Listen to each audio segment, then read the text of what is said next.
Welcome to English as a Second Language podcast, number 8, The Commute Home and Running Errands.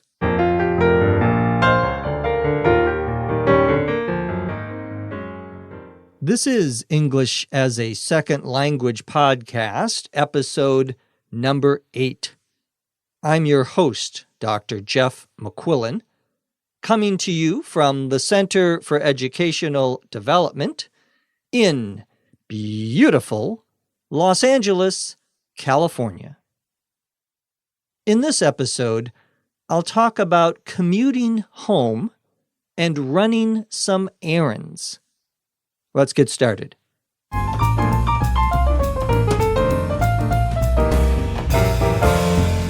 It's 5 o'clock and it's quitting time. I put a few files into my bag, grab my mug, and say goodnight to the rest of the people in my area. I go to the parking garage and get into my car. I signal my turn onto the street and drive toward the freeway on-ramp. I merge as best as I can onto the freeway, which is always a bit of a hassle at this hour. Traffic is stop and go all the way from downtown. I hear on the radio that there's a stalled car in the fast lane near La Brea, backing up traffic all the way to Hoover. I decide to get off the freeway and to take surface streets for the rest of the trip. I need to make a stop on the way home. I know that the fridge is empty, so I decide to stop by the market. I get there and I pick up some French bread, a bag of apples, a few bananas, some pasta, tomato sauce, and a cooked chicken. Luckily, they have a lot of checkout stands open, and I get through the line pretty quickly. I thank the cashier and the bagger and push my cart to my car. I open the trunk and load everything up.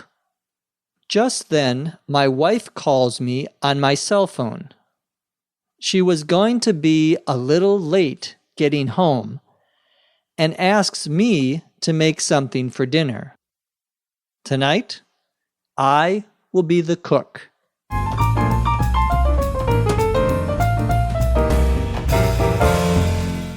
This episode is called The Commute Home and Running Errands. Commute, you know, means driving back and forth from your house to your work. To run an errand, E-R-R-A-N-D, means to do something, usually something outside of your house. For example, going to the grocery store, going to the drugstore, stopping by the post office to mail a letter. These are things that you have to do that are not part of your work, but that you need to do in your daily life. And we call these things errands. And the verb is to run an errand. Our story says, it's 5 o'clock and it's quitting time. Quitting time is the time that you stop working. To quit, Q-U-I-T, means to stop. So quitting time is the time that you stop working at the end of the day. I put a few files into my bag. I grab my mug, my coffee mug, and I say goodnight to the rest of the people in my area. If you work at a big company, usually you are divided into smaller groups that work on the same topic, the same type of work. So there is an accounting section and there is a sales section. One way to describe those smaller groups is an area. So people in your area would be people who work next to you on the same things that you do. I go to the parking garage and get into my car. I signal my turn onto the street. To signal, S-I-G-N-A-L, means to indicate.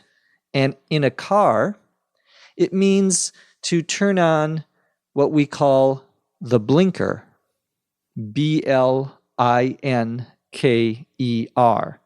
The blinker is what indicates whether you are going to turn left or right. So when you are driving your car and you want to make a turn, you have to signal. Are you going left or are you going right? And of course, in the back of the car, there's a little light that goes on and off. We would say it flashes, F-L-A-S-H-E-S. To flash means to go on and off quickly. So I signal my turn, left or right, onto the street and drive toward the freeway on-ramp. I merge as best as I can onto the freeway.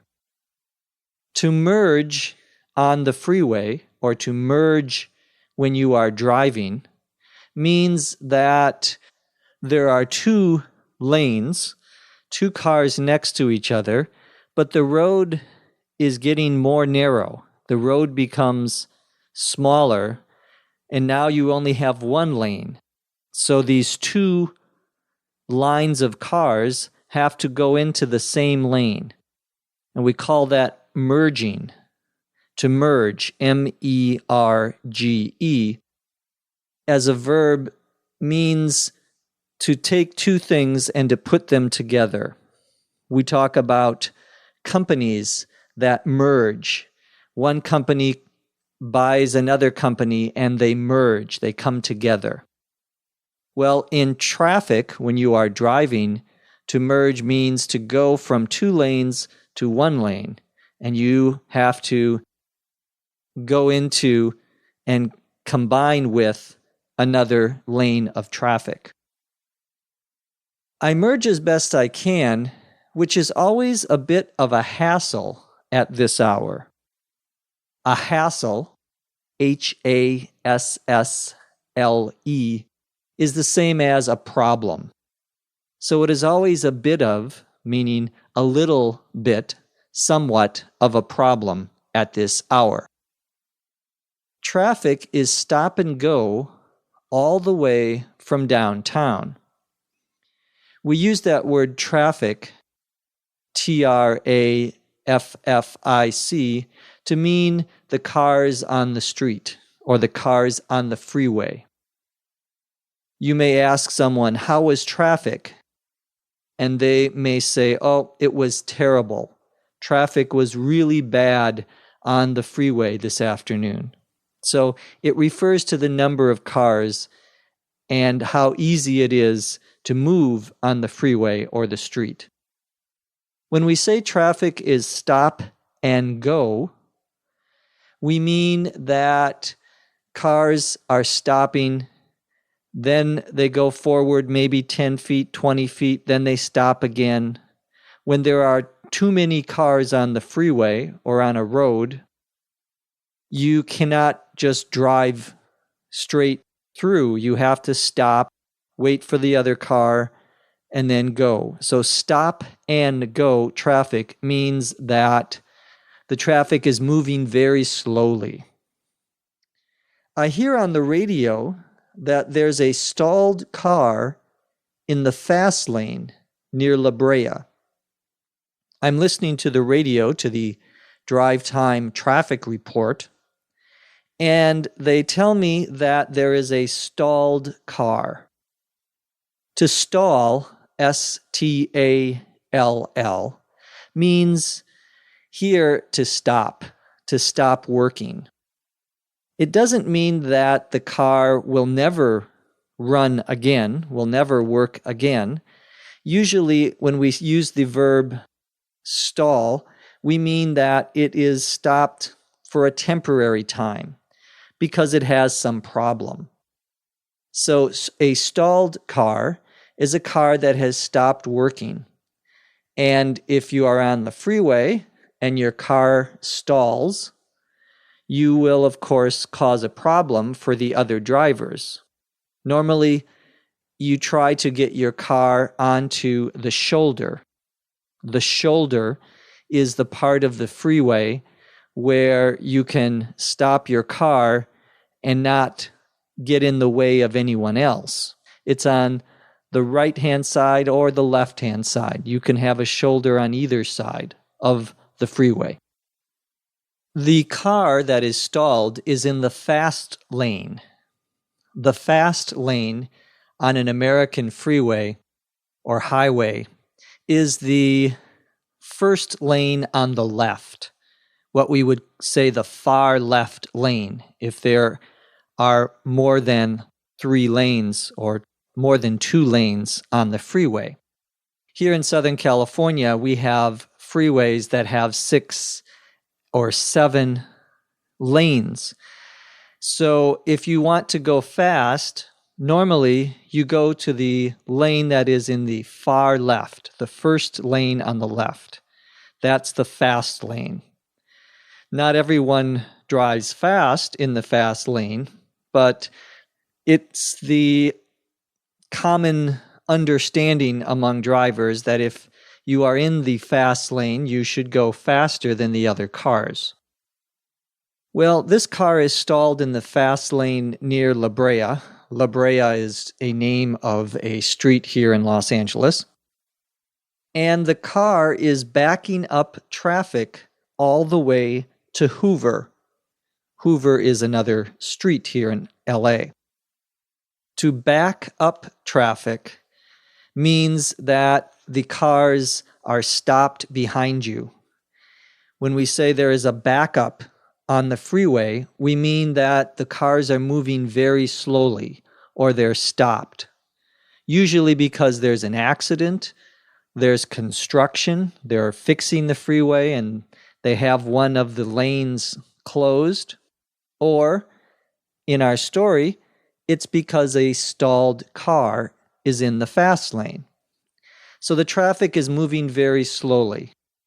It is backed up all the way to Hoover, meaning that beginning at Hoover Street, the cars are stopped or are going very slowly, and all the way to La Brea.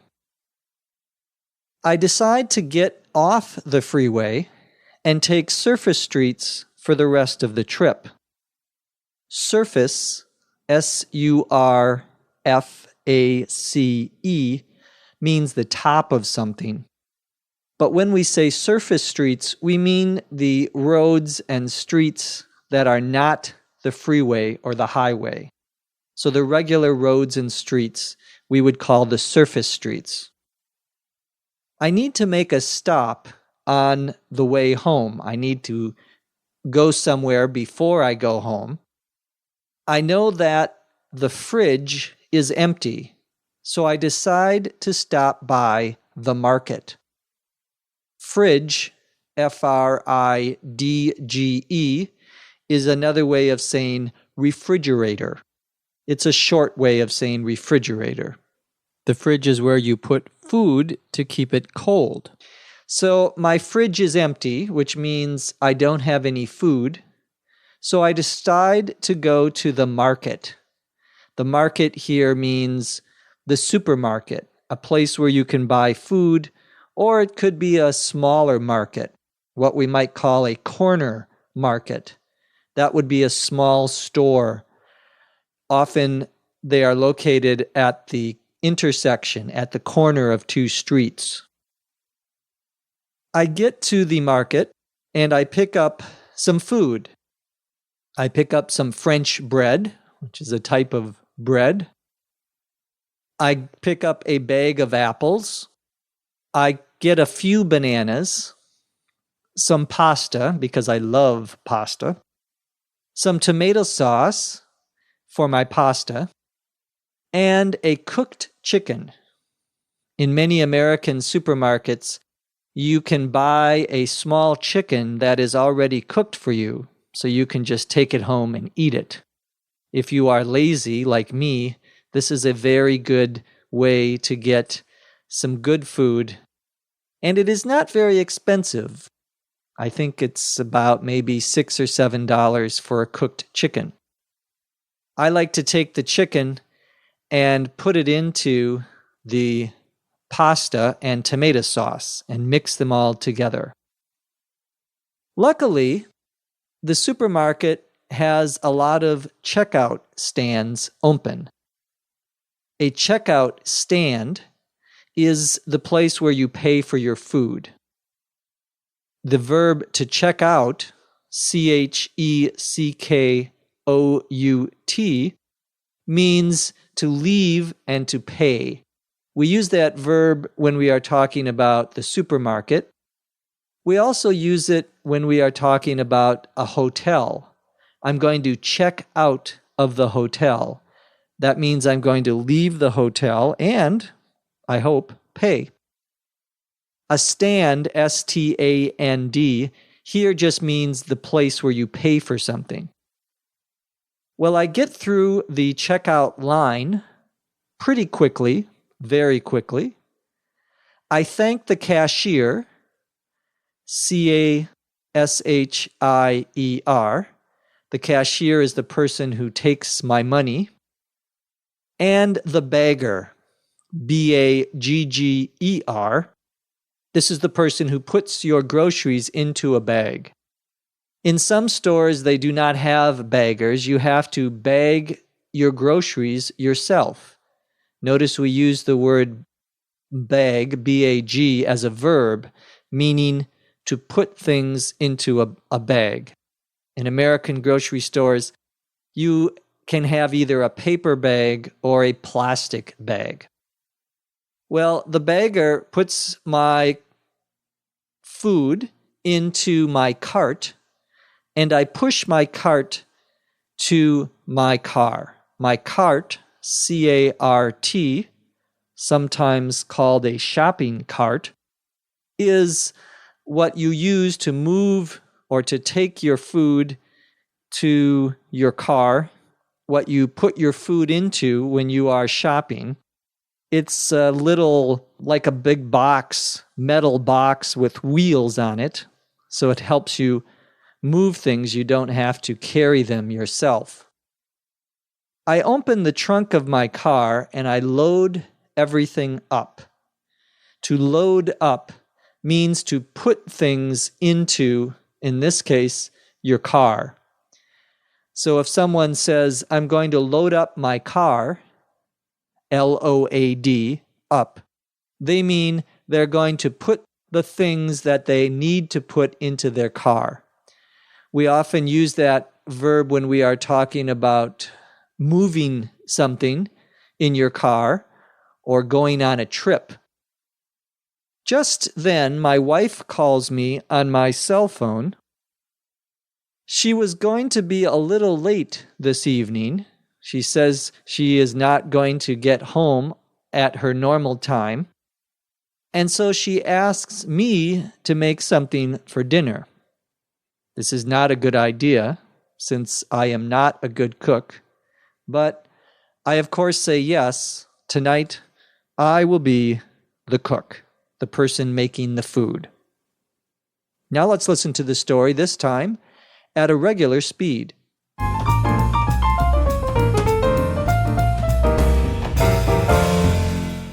It's 5 o'clock and it's quitting time. I put a few files into my bag, grab my mug, and say goodnight to the rest of the people in my area. I go to the parking garage and get into my car. I signal my turn onto the street and drive toward the freeway on-ramp. I merge as best I can onto the freeway, which is always a bit of a hassle at this hour. Traffic is stop and go all the way from downtown.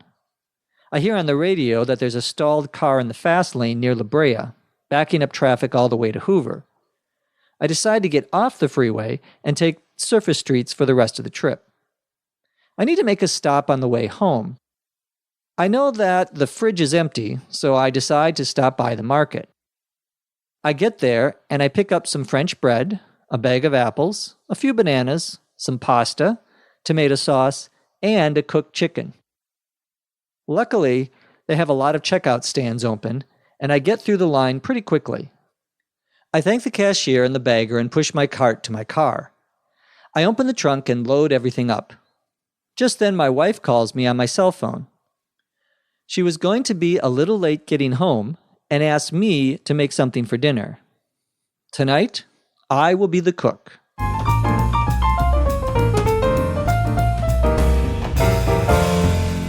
I suggest you load up your computer or music player with some of the great scripts written by our great script writer, Dr. Lucy Say. Thank you, Lucy. From Los Angeles, California, I'm Jeff McQuillan. Thank you for listening. Come back and listen to us again right here on ESL Podcast.